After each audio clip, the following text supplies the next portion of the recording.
I never planned to start a war in this neighborhood, nor did I imagine that a peaceful lake could become the battlefield that would flip an entire community upside down and turn me into the villain they whispered about behind trimmed hedges and polished windows. But life rarely listens to our plans, and grief has a way of shaping a person into someone unrecognizable, someone sharper, someone who refuses to bend to cruelty, no matter how polite and manicured it pretends to be.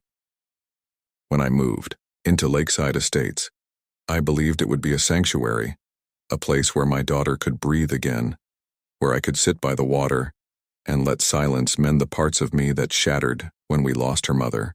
I imagined quiet mornings, gentle sunsets, the soft splash of water as fish jumped, and my daughter's laughter returning like spring after a long winter. For the first week, it almost felt real. The lake shined in the evening gold light. Neighbors waved from a distance with those practiced, perfect smiles. People walked expensive dogs along spotless sidewalks. Everything looked peaceful. But sometimes peace is just paint over rot. And I did not yet know that under this pristine surface, an army of petty power-hungry suburban tyrants organized themselves through newsletters, email blasts, and thinly disguised judgment. I remember the first morning I saw my daughter at the window staring at the water, her arms wrapped around herself like she was holding in the pieces of her heart. I walked to her silently because some moments deserve gentle steps and quiet presence. I rested a hand on her shoulder and she leaned into me just a fraction. "Tired, fragile. It feels nice here," she said. But her voice had the softness of someone afraid to believe in good again. Afraid hope would betray her like it had before. "It does," I whispered. And for a moment I meant it, because I wanted to believe in peace so badly. I would have swallowed a lie whole, just to taste comfort. But you can only ignore the truth until it knocks on your door, or in our case, until it mailed itself to us in a white envelope marked homeowners. Notice first of many. At first, I thought nothing of it. A friendly welcome packet, perhaps a reminder about recycling schedules, or a neighborhood potluck, something harmless like that. I set it aside, planning to read it later. I was still unpacking boxes.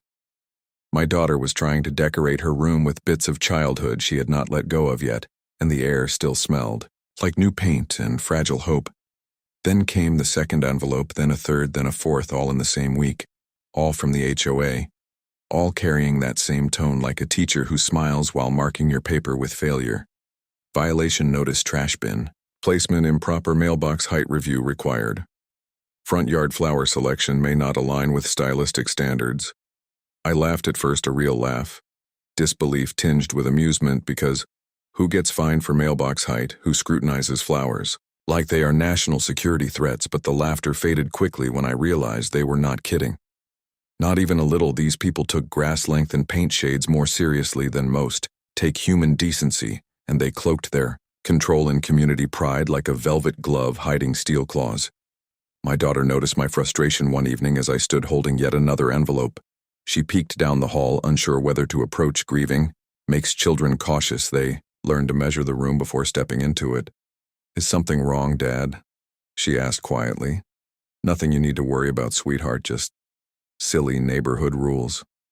I tried to smile, tried not to let annoyance bleed into my voice. She nodded, but her eyes lingered on mine, and I knew she sensed the storm building, even if neither of us understood yet how big it would become. We could have let it go. Perhaps if the story ended there, if life had chosen kindness, or if power had chosen humility, but fate had other ideas, and the HOA had a queen who ruled like she believed she owned every blade of grass in the subdivision. Her kingdom extended to the water, and though the lake looked open, free, welcoming in the light of morning, its surface hid a snare ready to spring. I still remember the first time we walked down to the dock, fishing rods in hand, the early breeze brushing across the water, the quiet peace that felt like a prayer answered. My daughter wore a small half smile, not the bright, carefree one she used to have, but a stitched-together version, a smile crafted from effort and hope. We sat on the old wooden dock, feet hanging above rippling reflections. The world hushed around us for the first time in months. I saw something like life returning to her eyes. She held the fishing rod with gentle concentration, and when her line jerked slightly, her breath caught in a tiny gasp of wonder.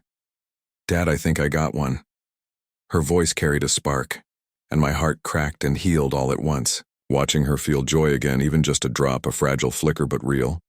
She reeled in slowly, careful, determined, my hands hovering near hers, ready to help but trying not to steal the moment she pulled up a small shimmering fish, her face glowing, with shy pride. Look. I saw her mother and her smile then, and it nearly took me to my knees, joy, grief, love, loss, all tangled like fishing line in wind.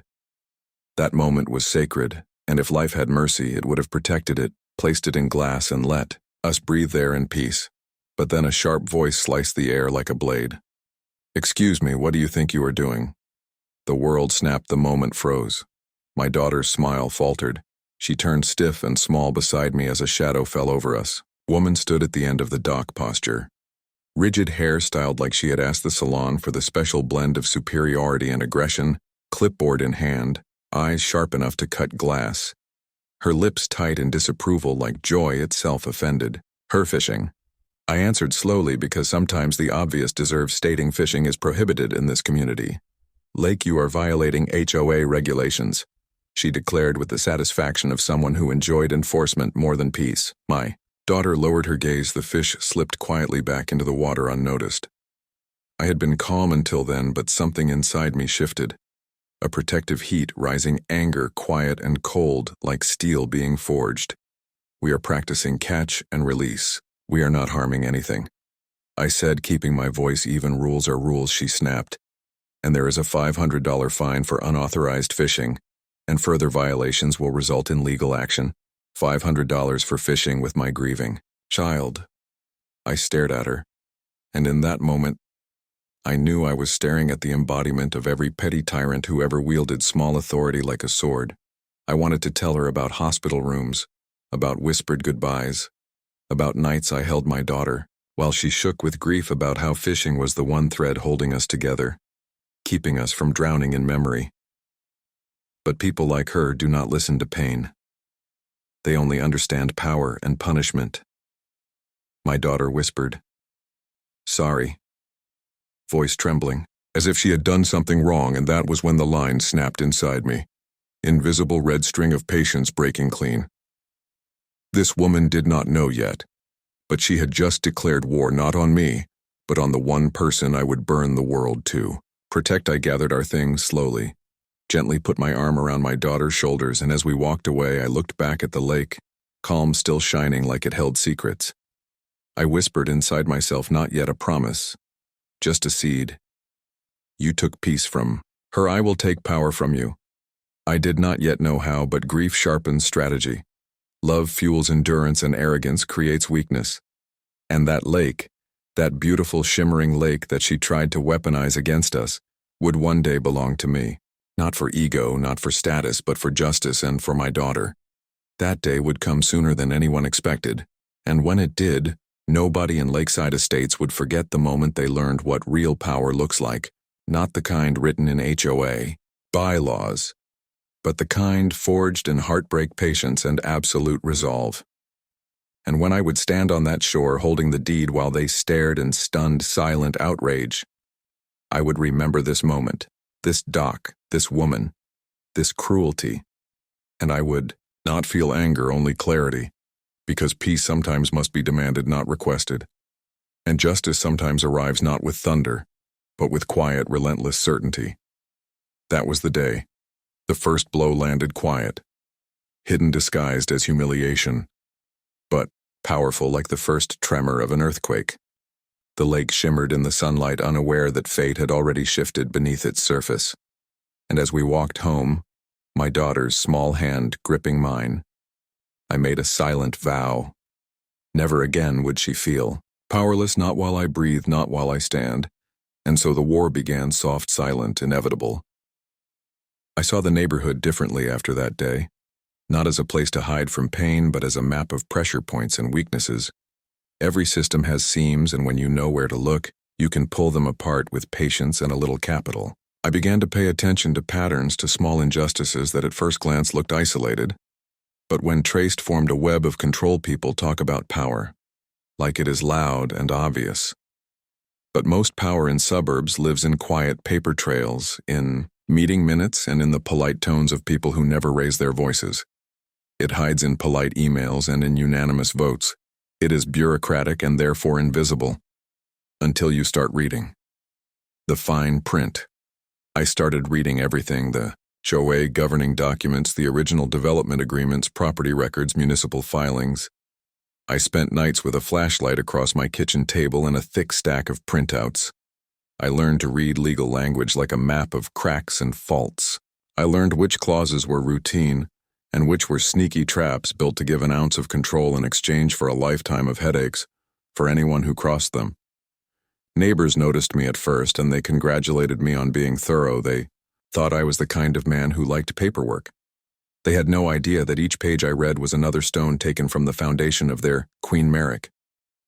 Henderson introduced himself on a Tuesday morning while walking his small dog past my mailbox. He had the kind of face that had seen courtroom battles and backyard barbecues. He wore sensible shoes and an expression that suggested he had stopped being surprised by human pettiness a long time ago. He invited me to coffee, and I accepted because, in this war, allies would be more valuable than unilateral action. At Merrick's house, he kept a wall of framed degrees and a shelf of law reports. He did not brag. He only spoke slowly and precisely, telling stories that revealed pattern and motive. The HOA, he said, is authoritarian by design in many places. But here in Lakeside Estates it had metastasized into opportunistic greed. The president uses enforcement as a tool of pressure, not of community care. He explained how violations escalate, fines, then fees, then liens, and finally the house is worth less and more likely to sell, at which point a friendly buyer linked to that same circle steps in. I listened and I learned I met Samuel Washington next. He owned a small bank once and he wore the kind of calm that belonged to people who had weathered storms of many kinds. He was a tall black man in his 60s, with hands that still looked like they could count money by touch. He had records, a spreadsheet, and patience. He had collected stories over the years, and like a careful archivist, he had built a picture of patterns of discrimination and favoritism. Samuel showed me a chart that made my stomach hollow. Black homeowners were cited more than white homeowners. Newer residents were targeted more often. Longtime friends of the HOA leadership seemed to live in a bubble of forgiveness or outright exemption. It was not just petty enforcement. It was an operation with outcomes and winners and losers, together, Merrick, Samuel, and I began to piece together the map. The lake belonged on paper to Meridian Development. The original builder, Meridian, had leased recreational rights to the HOA for a 30-year period. That lease had a clause that allowed Meridian to sell or transfer the property when the lease expired or earlier under conditions Meridian found acceptable. I read the lease line by line. The date of expiration was less than 2 months away. That discovery tilted the board in my head. I could see the geometry of their plan in my mind. Their president had been quietly gathering influence and positioning herself to purchase the lake when Meridian offered it. Her move suddenly explained the aggressive enforcement. The new amendment to the rules, the sudden emphasis on smell and safety, and the way she spoke about preserving ambiance as if ambiance had a legal definition. If Meridian was desperate to shed assets because of financial trouble, then a cash buyer could steamroll a complex financed offer. The trick was to be ready to move fast and to be credible enough to close immediately. That meant raising cash, and it meant secrecy. The moment the HOA knew someone else was circling, they would mobilize every connection to block that sale, or to match the offer with their own financing and political heavyweights. I was not wealthy like I had been in the old days.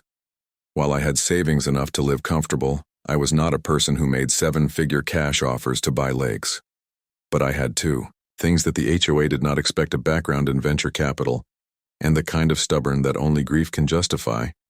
I understood leverage. I understood who looked for a quick infusion of cash, and at what price. I knew how to create an entity that could close without the fanfare that alerts anyone watching the transactions. We formed a small circle of trusted people.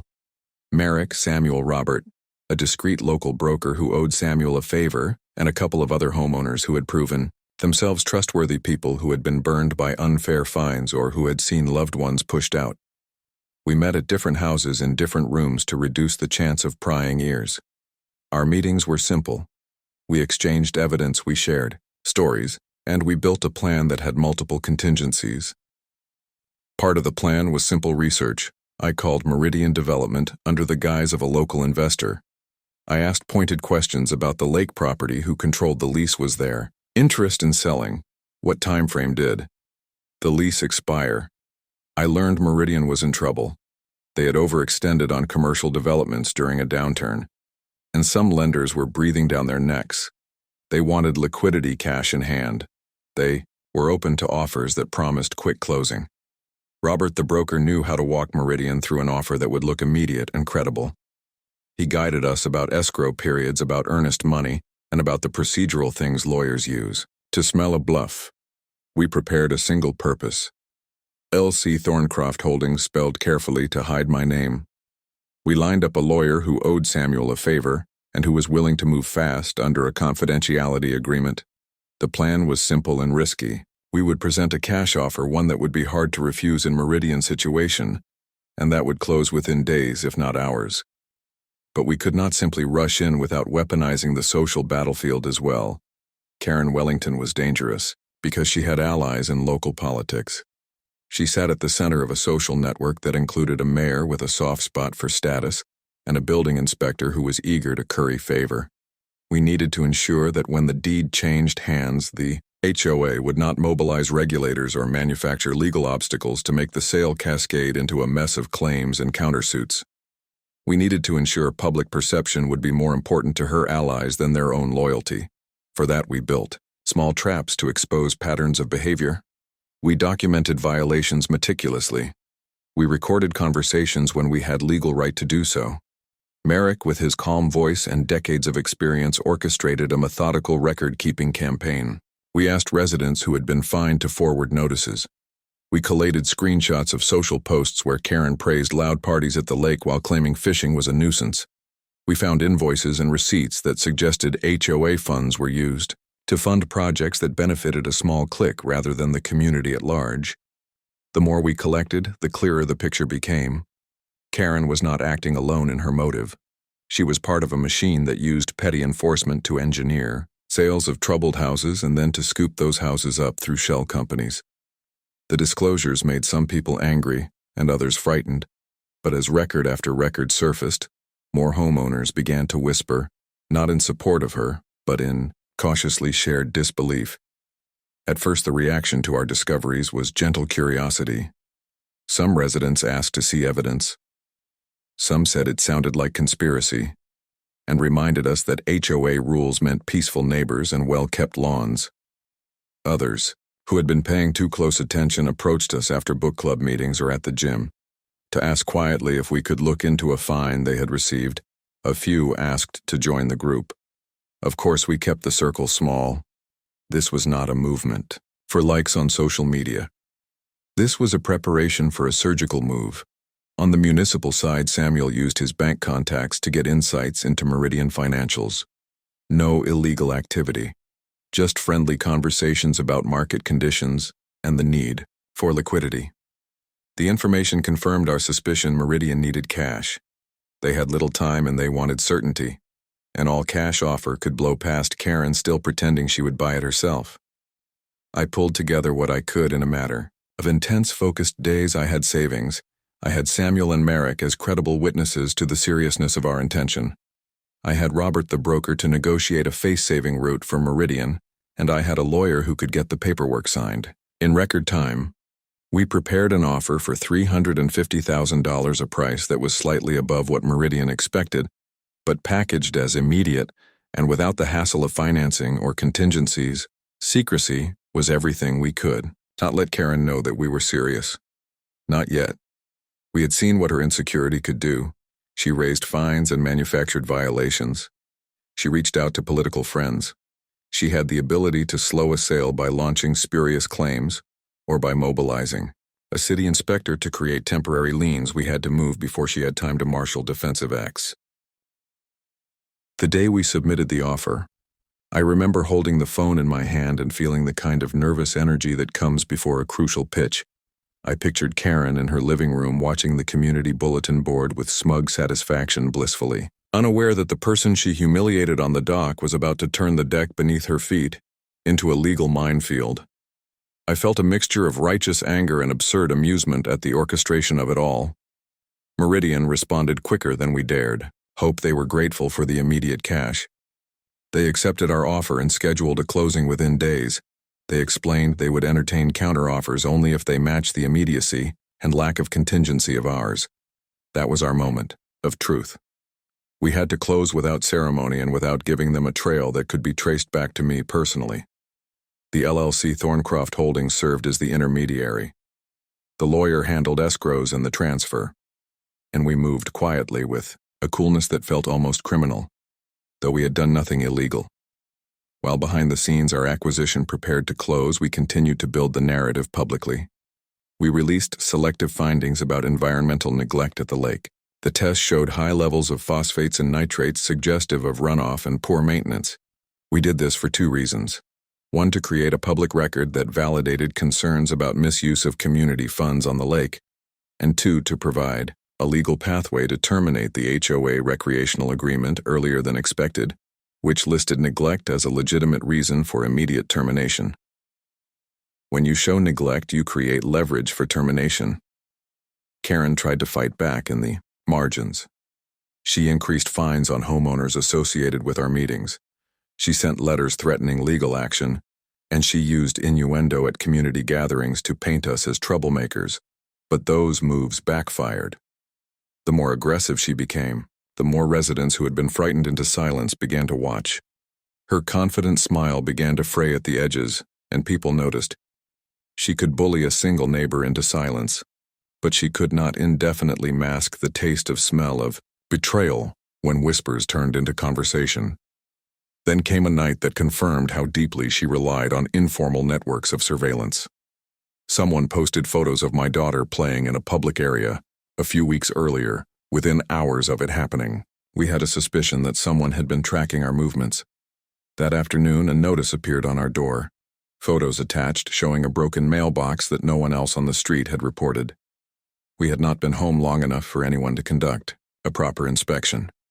This was targeted harassment, and it only strengthened our resolve. We prepared for the closing and for pushback. We staged the paperwork to avoid immediate identification. We sent the funds, and Meridian recorded the sale. The transaction closed within a week, and Thorncroft Holdings became the registered owner of the lake and the 10-foot shoreline around it.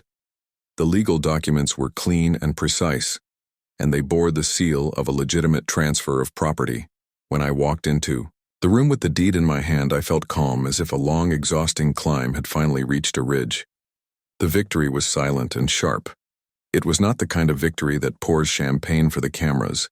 It was the kind that settles into the bones and makes the idea of revenge unnecessary. Because it was not about revenge anymore. It was about taking back a place of healing that had been weaponized against my daughter. The weeks after closing would test everything we had prepared for. Karen would call meetings, she would solicit the mayor, and she would file threats and lawsuits.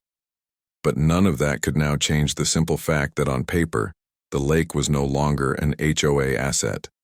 Meridian had transferred ownership, and the contract that gave the HOA management rights was terminated by our legal filings citing neglect and breach of terms. The documents were airtight, and the timing perfect. People at the neighborhood barbecues and the tennis courts could not believe the audacity of the move. Some thought it theatrical. Others thought it cruel, because from the outside it looked like a rich man bought the lake to punish his neighbors. But the truth was quieter than that. The lake had been at risk of being turned into a private development by the very woman who enforced the rules. It would have been changed into a resource for profit, not for public healing. I bought the lake to protect it for children and for restoration, and to stop the extraction of value by those who had weaponized HOA power for personal gain. That doctrine would be tested in the days that followed. But for the first time since my daughter's mother died, I slept with a kind of focused contentment, as if a corner of the world had been set aright. Even if the war would rage on, I carried proof in a manila folder and a deed in my glove compartment, and that was a comfort unlike most comforts I had known in the last year. Every plan has a moment when the world slows and the path ahead becomes two forks, one safe and one sharp and dangerous and untested. We had reached that moment, The lake was mine on paper. Quiet, invisible, legal and real. But the war was not yet won, because a victory hidden in paperwork is still invisible to your enemy, and invisible victories are only half-finished battles. We needed timing. We needed shock. We needed to let the truth fall like a stone into a still pond rippling outward. Unstoppable, undeniable.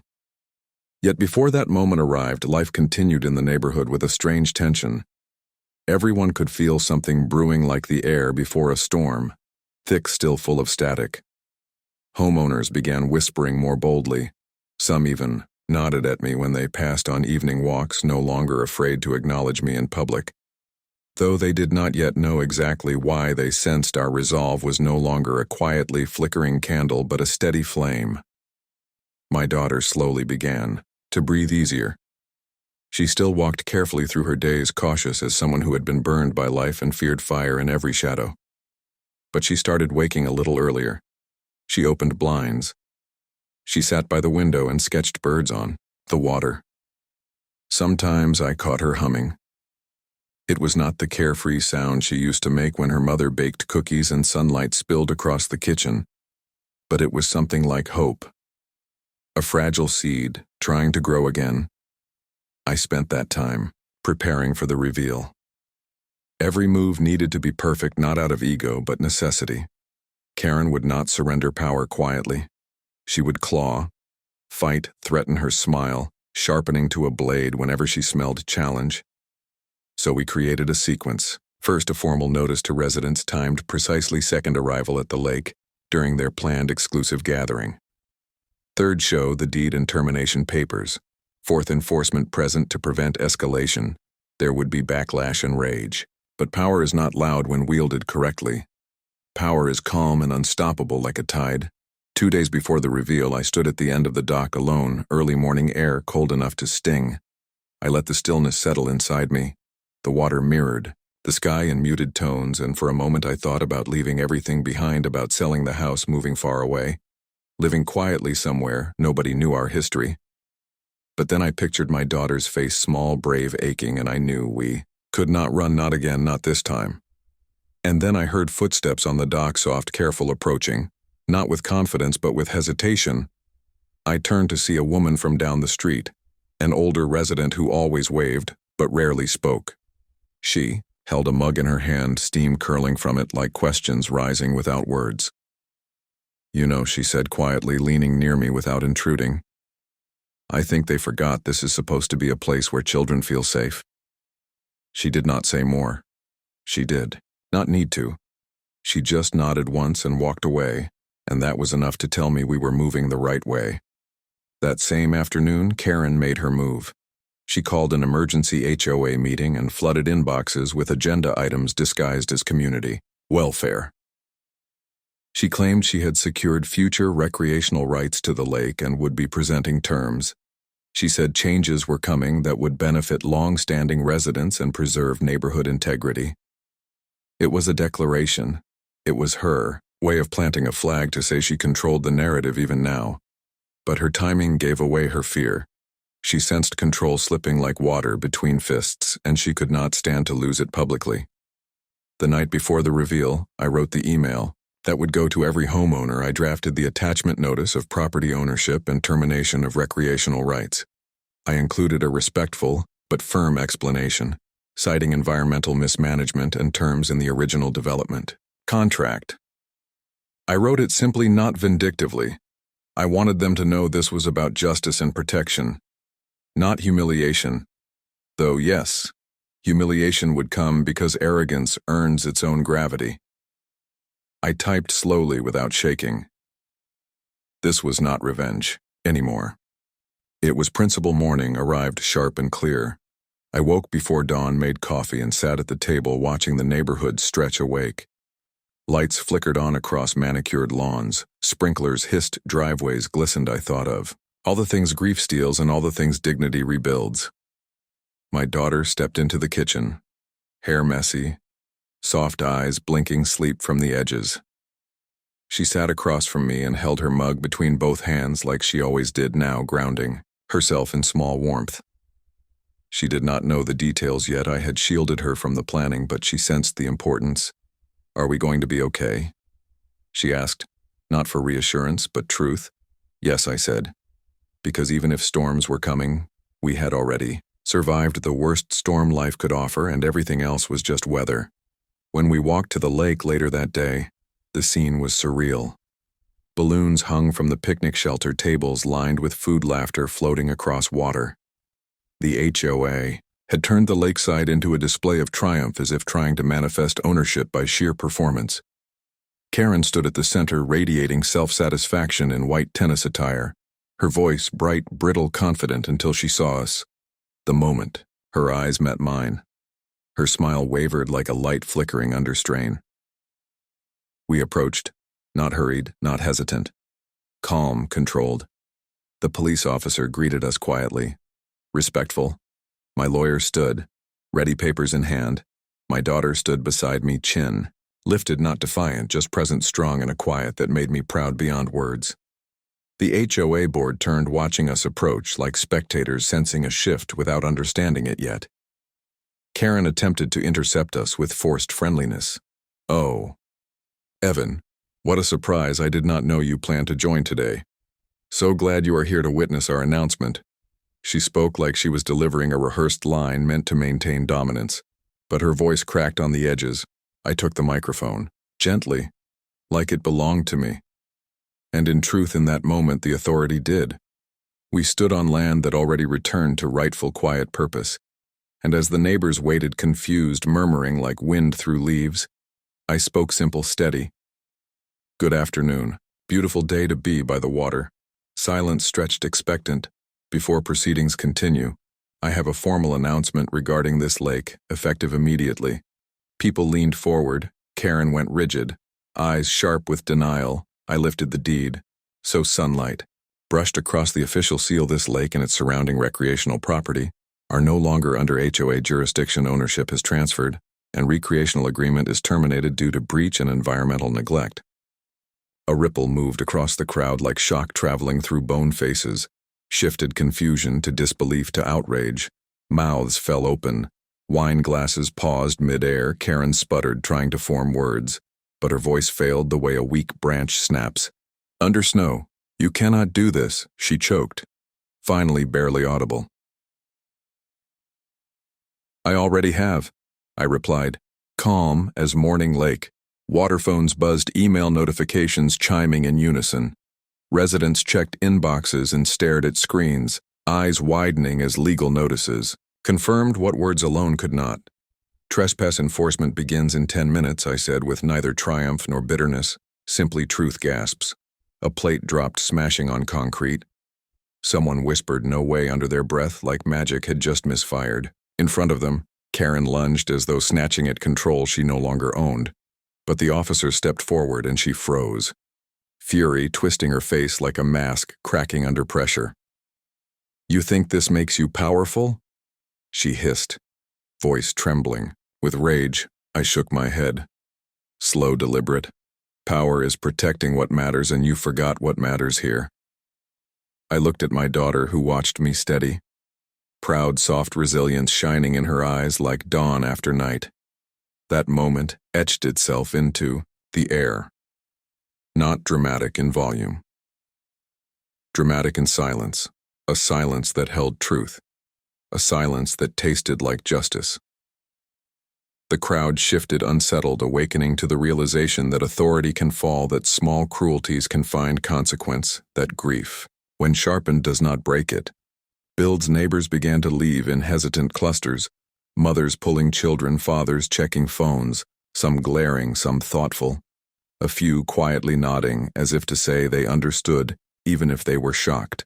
Karen stood rooted, trembling with rage and disbelief, like a queen, stripped, crown removed, robe torn, truth laid bare. And I felt no triumph, only closure. Peace, not pride. The lake shimmered behind me, still and calm now. Mine not for control, but for protection, for healing, for memory. My daughter slipped her hand into mine and squeezed once silent gratitude. We walked away. Slow, no words needed. This was not the end. Not yet. HOA backlash would come. Press would whisper, lawsuits would fly like startled birds, but the foundation had shifted forever. The battle line she drew on a dock months ago had been erased by the tide of inevitability. This was only the turning point, the moment the story stopped belonging to her and returned to us. We stepped beyond the noise into the quiet we had earned. War was not over, but peace had finally found its footing. Word spread through the neighborhood like fire catching dry leaves. People who pretended to be neutral suddenly found urgent errands to run. Others stood frozen still, trying to make sense of what had just happened. They had lived believing rules were carved in stone, that authority wore white tennis skirts and carried clipboards like scepters. They did not understand yet that all power is borrowed, and every throne sits on sand. Karen retreated from the scene not with dignity, but with the frantic, sharp steps of someone whose world cracked in public. Her friends followed, stiff, silent, unsure whether to comfort or distance themselves. Everyone sensed a fracture. No one wanted to stand too close to. My lawyer stayed a moment to hand me a folder confirming everything had been filed cleanly, then nodded and left quietly. We did not need celebration. We had work ahead, and plenty of it. When we reached home, my daughter let out a long, slow breath, like she had been holding air for months and could finally release it. She sat on the couch, hugging her knees, and for the first time since her mother passed, I saw her face relax into something close to safety. "Did we just win?" she asked, eyes curious, cautious. "Not yet," I answered, "but we just claimed the place where the winning begins." That night was quiet. No angry knocks, no shouts, no meetings convened on lawns. Silence can be the loudest sound after battle, and that night it filled the house gently, like peace had slipped in through the cracks. But silence before retaliation is never rest, it is preparation. The next morning, emails poured in. Threats, demands, confusion, insults typed in haste with shaking hands. They told me community spirit mattered, that I had overreacted, that I was cruel, that I was selfish. None of them mentioned the moment a grieving child was shamed on a dock. No one referenced compassion or healing or decency. They remembered only the shock, not the reason for it. But for every loud voice of entitlement there were quiet voices of support. "Thank you. I am sorry for what you went through. I did not know. I wish I had paid attention sooner." One note stood out, written in careful, uneven handwriting, as though the writer had considered every word before committing. "To ink, my grandson wanted to fish with me. They threatened to find me too. I am happy someone stood up for us. Thank you." She did not sign it. She did not need to. Meanwhile, the HOA board scrambled. They held emergency calls. Text chains, heated whispers, traveled between houses like electrical current. The story had escaped their control, and nothing threatens petty tyrants more than losing the narrative. By noon, they filed a motion claiming unlawful acquisition of community property. It failed on arrival, because the lake was never community property, and their own documents proved it still. They filed more notices, louder ones, longer ones, full of legal-sounding threats, meant to intimidate. They did not understand that grief makes a person immune to intimidation. Once you have sat beside a hospital bed holding the hand of someone fading from the world, no letter, no legal threat, no shouting neighbor can shake you the same way. In the following days, a local reporter caught wind of tension. Their first call was to Karen. Of course, she loved cameras almost as much as she loved control.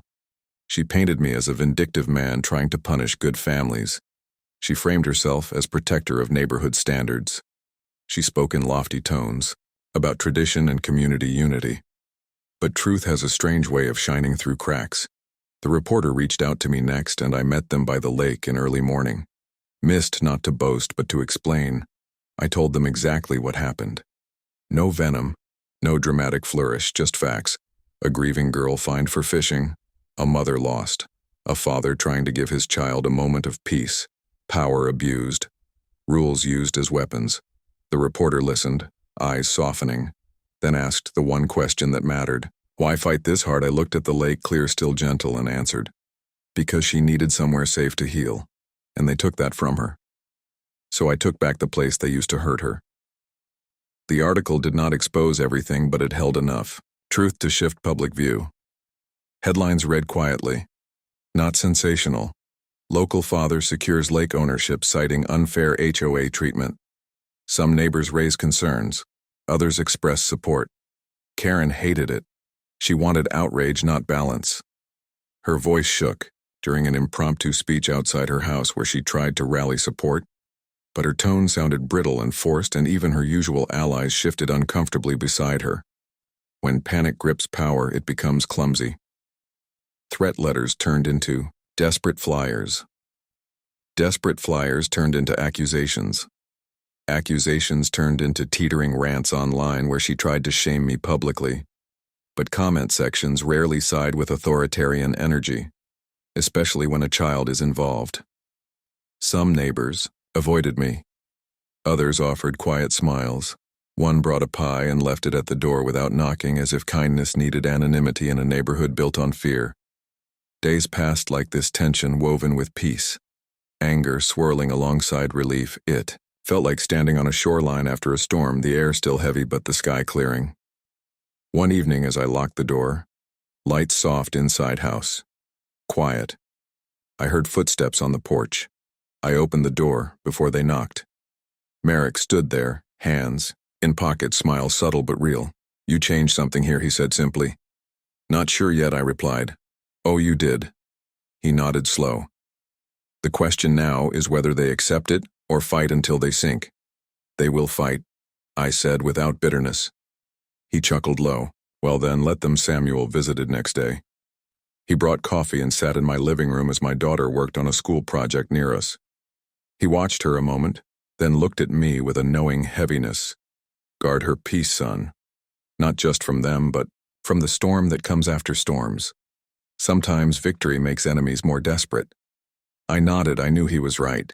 And sure enough, desperate arrived before morning. A lawsuit notice filed hastily, poorly structured, full of bluster without substance. They claimed emotional distress on behalf of the community. They accused me of sabotage. They attempted to frame the purchase as predatory. It was their last grasp at authority, a rattlesnake bite when cornered. My lawyer called, amused. "They do not have ground," he said. "They are swinging at shadows. Still, shadows can distract if you let them, so we stayed steady. Calm. Quiet. Residents grew tired of drama. Meetings attendance dropped. Questions arose about finances. People started asking where dues were. Really going, HOA power corrodes fastest under scrutiny, and sunlight had cracked their armor. One afternoon, my daughter and I sat by the water again, this time without fear. She had brought her sketchbook drawing reeds and birds, sunlight on ripples. Her shoulders relaxed, her voice lighter when she spoke. "It feels different," she whispered. "It is different," I said. She paused, pencil still in hand. "Do you think Mom would be proud?" I inhaled slow, because grief does not disappear. It settles like sediment, at lake bottom, always there but not always visible. "She would be proud," I said absolutely. Tears touched her eyes, not from pain but from relief, and she leaned her head on my shoulder. Birds skimmed the water. Soft wind moved through the trees. Peace, returned, not forced, not stolen, but reclaimed. We sat like that long time, letting quiet heal the parts conflict could not touch. But even as calm rested around us, I knew this chapter was not finished yet. Losing power publicly shatters those who build identity on dominance. Karen would not let go gracefully. She would not fade. She would lash one more time before sinking. You can feel when someone is gathering their remaining pride, preparing their final strike. It is like sensing a storm building, in the bones, and I felt it in the wind that day, subtle humming beneath serenity. War is loud when it begins, quiet in the middle, then loud again just before it ends. We were entering the final loud. The final wave began not with shouting or papers or police, but with whispers, the kind that ride on breeze and slide under doors. People began noticing little things in the neighborhood, small changes, subtle shifts. Some lawns were suddenly inspected. More often, some people received violation notices for fences that had stood for years. Others who once sat confident at community gatherings now avoided eye contact or hurried inside when certain neighbors passed. Fear does strange things to people, especially those who built their comfort on control. Karen felt power slipping like sand through stretched fingers, yet she clung desperate, ready to claw her way back into relevance. Her pride was not just wounded, it was bleeding, and pride does not bleed quietly. The lawsuit she filed floundered in silence, the kind of silence that suffocates puffed egos. She expected outrage and instead received mild amusement, legal dismissal, and whispers behind closed curtains about wasted dues and reckless leadership. So she shifted strategy. She turned to drama. She began walking the neighborhood at dusk, clipboard, missing phone in hand, recording fence lines, trash bins, porch lights, anything that could be framed as failure or negligence. By the third day, recordings surfaced in group chats she had created, spouting words like community standard and moral decay. Her voice trembled with desperation, masked as righteousness, and some neighbors, though tired, still clung to her like followers to a fading flame, afraid of standing alone. I watched without anger, without surprise. She was doing exactly what people like her do when losing a crown. They claw, they bite, they invent enemies when real ones disappear. But this time the enemy she thought she saw was not me. It was her own reputation unraveling thread by thread. Then came the letter left on my porch, handwritten and trembling with intensity. You think you can come here and tear apart what we built. You do not belong here. You are not like us. Read it once, calm, no anger. Just understanding, a wounded monarch sending threats from a crumbling throne. It was not danger. It was fear, wearing rage as armor. My daughter found me reading it. She did not see the words, but she saw my face. She walked, placed her hand on mine and said softly, "We are safe." Dad, safe, a word fragile and powerful. Safe not from harm but from their reach, from their claws, their rules, their smallness. And she was right. We were safe. Because truth had weight and ownership, had teeth, and grief had forged us into something they could not bend.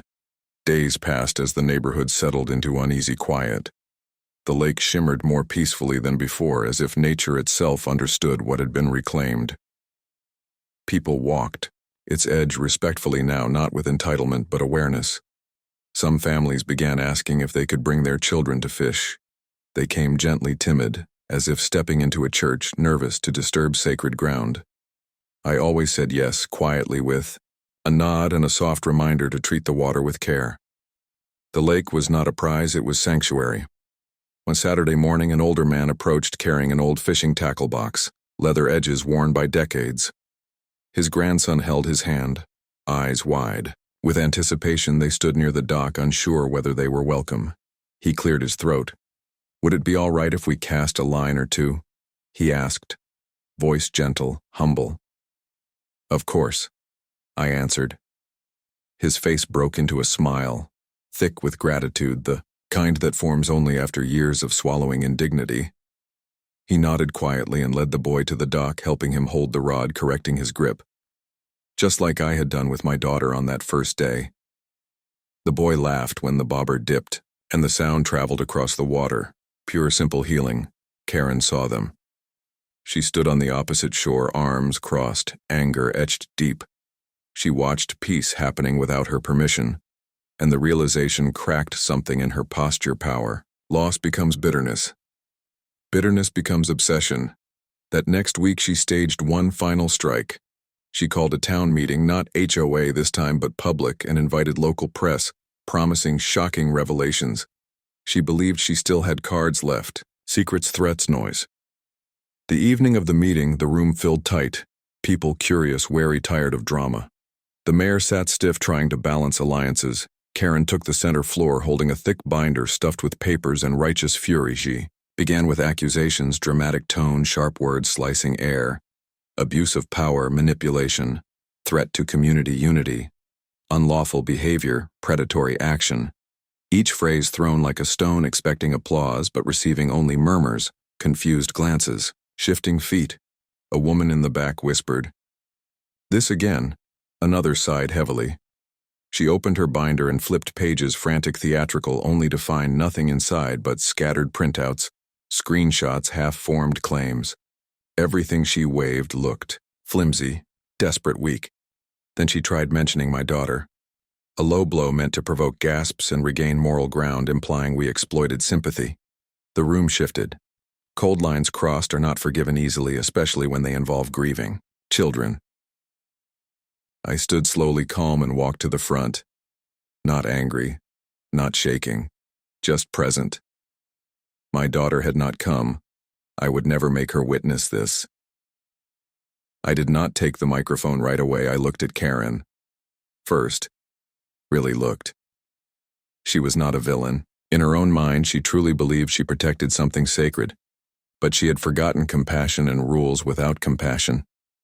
Wrought into cruelty. Then I spoke low, steady, every person leaning forward to hear. You did not lose control because I bought the lake. You lost control because you forgot what it means to be a neighbor.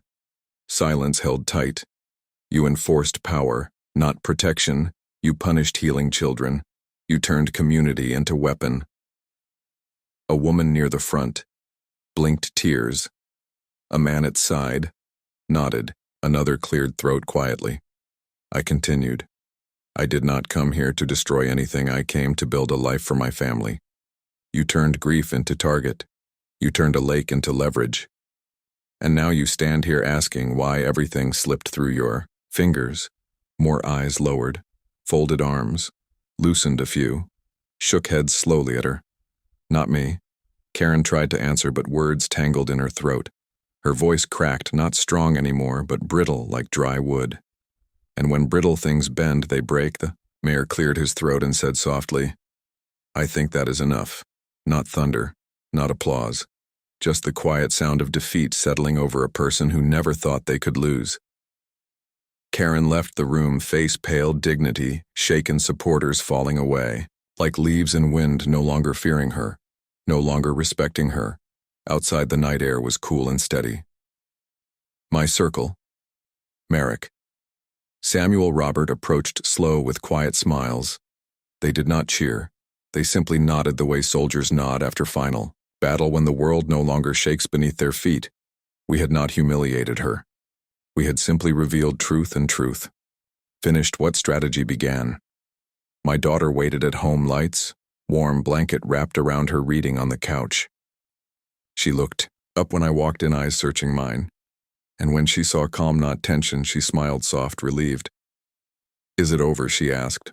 Almost, I said, nearly there. She leaned her head on my shoulder again, same way she used to when storms frightened her as a child. Only this time the storm was ending, not beginning. Outside, the lake rested still in peaceful moonlight, touching it like blessing. Not property, not trophy, not territory, but a promise kept. And in that soft, quiet moment, I knew the war had one tremor, left a final echo before silence returned completely. But I also knew we had already won, not to punish, not to conquer, but to reclaim. Peace does not always roar. Sometimes it settles gently over a battlefield like morning dew. We were almost home. Almost is a delicate word. It holds victory and caution in the same breath. It promises peace but leaves room for the last sting, the final whiplash of someone who cannot accept truth, even when it stands like a mountain in front of them. And I could feel it. Something unsettled still coiled in the quiet corners of the neighborhood. Karen was not finished. People like her do not fade gracefully. They do not bow out. They flare in one last angry spark, hoping to set something ablaze even if they burn with it. Days passed, calmer, slower. People walked by the lake more respectfully. Some asked permission before stepping near the dock, not because a rule demanded it, but because respect had returned where fear used to sit. Kids laughed on bicycles. Again. The tension that once wrapped every yard like invisible fencing loosened. People waved with sincerity, not obligation. The neighborhood was learning how to breathe again. But peace unsettles those who thrive on conflict. Karen had lost her stage, her audience, her crown. And she feared silence more than defeat, because silence means reflection. And reflection is the enemy of ego. So she plotted her last move. It began quietly. A murmur about environmental impact. A rumor slipped to someone in the municipal office, then a casual complaint filed. claiming improper control, illegal restriction of public resource, and potential ecological threat. She went for regulatory punishment, thinking if she could not hold power, she could weaponize law to claw back importance. One morning, I opened the door to find a city inspector waiting, polite professional holding a clipboard and a folder. His eyes not hostile. Just procedural, sir. We received a report regarding potential environmental violations. At the lake, we need to conduct an assessment. My daughter stood in the hallway behind me, silent, her face tightening. Not in fear, but exhaustion. She had learned too young that some people do not quit when they should. Of course, I said to the inspector. Respectful and without resistance, enforcement, when met with calm, loses bite quickly. He walked the perimeter, took water samples, reviewed documents, and found every detail. Clean, precise, compliant. When he finished, he looked almost relieved and nodded. Thank you, sir. Everything appears in order. I will file the findings. Karen watched from her porch across the street, her stare sharp, brittle, hoping for chaos and finding none. Her plan crumbled in daylight. She had thrown her last stone and it landed. In mud with no sound. Later that afternoon, she marched to my driveway as if summoned by indignation alone and stopped near the hood of my car. Her breath tight, her hands shaking. Not with fear, but humiliation. You think this is over? She asked. Not loud, just desperate. I met her eyes steady. Calm, not cruel. It has been over since the day you chose pride over decency. She flinched. Not from volume, but truth. Truth is sharper than anger. And it cut deeper than anything else we exchanged. You embarrassed me, she said, almost whispering, lacking her old venom. No, I answered, you did that yourself. She swallowed a breath like it tasted bitter. And for the first time I saw not a tyrant, but a person who had spent her life clutching authority because she feared. Being ordinary, feared losing control. Feared being unseen. Power had been her armor, now lying shattered at her feet. She left without another word, not defeated by me, but defeated by the reflection she could not escape. That night I sat by the lake alone, letting moonlight ripple across the surface while frogs sang softly in reeds. The world felt gentle for the first time in a long time. I felt my wife in the breeze, in the water, in the stillness, and whispered to the silence. I did my best. I hope it was enough. The water did not answer, but it held space for the words, and that was enough. My daughter joined me quietly, sitting beside me, feet dangling above the water. She rested her head on my arm. Is she gone? Not yet, I said. But soon. Do we have to keep fighting? I shook my head. Soft fighting is over. Protecting remains, but fighting is done. She breathed out slow, like exhaling fear that lived in her bones for too long. And then she said something small and beautiful. Mom would have liked the lake. This way I nodded, eyes burning. Not from sorrow, from gratitude, because she was healing, speaking, remembering without shattering. The next morning, something unexpected happened. A knock on the door. Gentle, cautious, I opened it to find the mayor standing, their hat in hand, literally like a humbled character from an old story. He cleared his throat. I wanted to apologize. He said I should have paid attention sooner. I did not offer anger or triumph, just respect. Thank you. He nodded and left no speeches. No cameras, sincerity rare and quiet, like a fragile bird landing on an open palm. Over the next week, something changed in the community. HOA board members resigned quietly one by one, some slipping envelopes under doors, some simply not showing up for meetings anymore. The organization that once ruled lawns and lives dissolved not in flames but in silence, shrinking under truth, retreating under scrutiny, crumbling like paper left in rain. Karen moved out shortly after a for sale sign appeared. In her yard, no announcement, no farewell. Only a moving truck, one early morning, boxes carried out quickly. Curtains drawn, neighbors watching, not with mockery, but with relieved distance. When the truck pulled away, she glanced once at the lake. A long, lingering look, not of hatred but of loss, perhaps understanding too late what she could have protected instead of controlled. Then she was gone, carried away, not by force but by consequence. Life settled different after that. The lake became a sanctuary. Kids fished, families picnicked, teenagers skipped stones, no fear, no fines, only rules spoken in kindness. Respect the water, Leave no trash, share the space. Let nature breathe. My daughter flourished slowly, quietly, like wildflowers returning after winter. She joined a school art club, volunteered at a nature program, started teaching small children how to draw ducks and dragonflies at the shore. Some days she still cried quietly, missing her mother, but now tears came like rain, nourishing, not drowning. I grew too, not into a warrior, not into a victor, but back into a father. A man who could smile without weight on his chest. A man who could breathe without armor. A man who found meaning, not in battle, but in peace. Earned through purpose. People often think revenge is loud, dramatic, explosive, but real justice is quieter, steadier. It builds a world where harm cannot take root again, and where power bends toward dignity, not dominance. One evening near sunset, my daughter leaned against me on the dock and whispered, "We are okay, aren't we?" Yes. I said we are, and we were not because of victory but because of healing, because we refused to surrender kindness even when surrounded by cruelty, because we fought not to hurt but to protect. The sky glowed orange. Water brushed against wood, and for the first time since life shattered, I felt whole.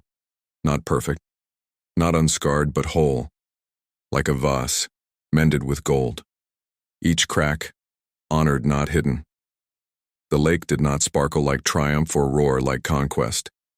It breathed like peace. And peace is the greatest victory of all. If you like this story, then like, comment, and share.